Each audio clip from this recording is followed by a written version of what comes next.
Silent thief of சைட்னு அழைக்கப்படுற glaucoma பத்தின விழிப்புணர்வு ஏற்படுத்த ஸ்பெஷல் குளோகோமா அவேர்னஸ் வீக் ப்ரோக்ராமான குளோகோமா சே சாவ்தான்ல இன்னைக்கு நம்ம கூட பேசுறதுக்காக ஆப்தமாலஜிஸ்ட் டாக்டர் நிர்மல் ஃபெட்ரிக்ஸ் இருக்காங்க. டாக்டர் நிர்மல் ஃபெட்ரிக், கண் மருத்துவ நிபுணர், தாம்பரத்துல நிர்மல் கண் மருத்துவமனையோட நிர்வாக இயக்குனர். டாக்டர், ஏன் குளோகோமாவை சைலண்ட் தீஃப் ஆஃப் சைட்னு சொல்றாங்க? இந்த குளோகோமா அல்லது கண்ணீர் அழுத்த நோய் இது நிறைய பேருக்கு அறிகுறியே இல்லாம வரும். பார்வை இழப்பு சைட்ல இருந்து வர ஆரம்பிக்கும். பக்கவாட்டு பார்வை தான் முதல்ல பாதிக்கும். அண்ட் இதுக்கு அறிகுறி எதுவும் இருக்காது. வலியோ கண்ணு செவந்து போறதோ இல்ல பார்வை நடுவில் மறைக்குது அப்படின்றது இருக்காது. இப்போ சைட்ல இருந்து பார்வை குறைஞ்சிட்டே வர்றதுனால மக்களுக்கும் அது தெரியாது. ஸோ அதனால தான் இது அறிகுறியே இல்லாமல் எந்த வித வலி செவந்து போகிறது அது மாதிரி எதுவுமே இல்லாமல் பார்வை பறி போகிறதுனால இது சைலண்ட் தீஃப் ஆஃப் சைட் அப்படின்னு சொல்லுவோம். டாக்டர், ஏன் குளோகோமாவை ஏர்லியா டிடெக்ட் பண்றது முக்கியம்? பார்வை இழப்பு மக்களுக்கு தெரியாது. ஸோ அதனால செக் பண்ணவும் மாட்டாங்க.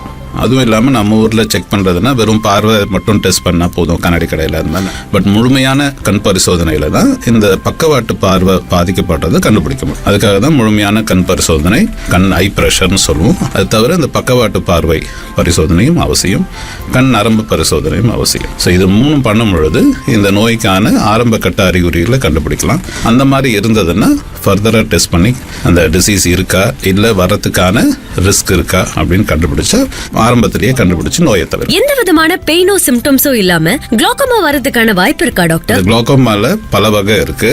காமனா இருக்கக்கூடியது 70% பேருக்கு இருக்கக்கூடியது இந்த பெயின் இல்லாம செவந்து போறது, ரெட்னஸ் அதெல்லாம் இல்லாம அறிகுறியே இல்லாம வரக்கூடிய சைலண்ட் கில்லர் குளோகோமா அப்படின்னு சொல்லுவோம். இது ஓப்பன் ஆங்கிள் குளோகோமா. இதுல ஒரு டைப் 30-40% பேருக்கு வலியோடவே வரும்.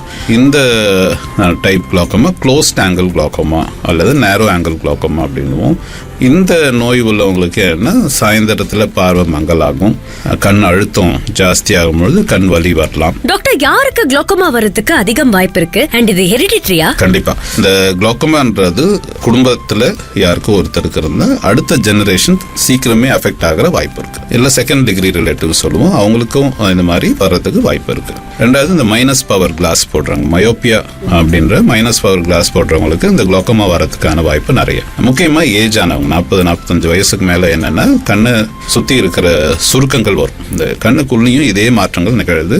அப்போ கண்ணில் இருக்கிற ப்ரெஷர் ஏறும். ஸோ 45 வயதுக்கு மேற்பட்டவங்க கண்டிப்பா வருஷத்துக்கு ஒரு தடவையாச்சும் கண் பரிசோதனை, கண் ப்ரெஷர் பரிசோதனையும் சேர்த்து பண்ணணும். டாக்டர், கண்களோட ஆரோக்கியம் பொறுத்தவரையில எந்த மாதிரியான ஏர்லி சைன்ஸை மக்கள் இக்னோர் பண்ணவே கூடாது? கண்ணு செவந்து போறது, அடிக்கடி செவந்து போறது, பார்வை மங்கலாகிறது, சில சமயம் தெளிவா இருக்கும், சில சமயம் மங்கலாகும். சினிமா அல்லது ஒரு இருட்டு ரூம்ல டிவி, மொபைல் இதெல்லாம் பார்த்துட்டு இருக்கும் பொழுது கண் வலி இருக்குன்னா அதை இக்னோர் பண்ணக்கூடாது. அது என்ன ஆகும்னா இந்த இருட்டு ரூம்ல இருந்து வெளியில வந்தாலும் ஒரு மிதமான வெளிச்சத்துல பார்க்கும் பொழுது கண் அழுத்தம் ஏறுறதுக்கான வாய்ப்பு இருக்கு. அந்த மாதிரி ஏற்கனவே ரிஸ்க் உள்ளவங்களுக்கு இந்த அக்யூட் குளோகோமா அப்படின்னு வரும். ஸோ அதுதான் நிறைய பேருக்கு இந்த சினிமால இருந்து வெளியில வரும் பொழுது ஒரு வகை தலைவலி வரும்.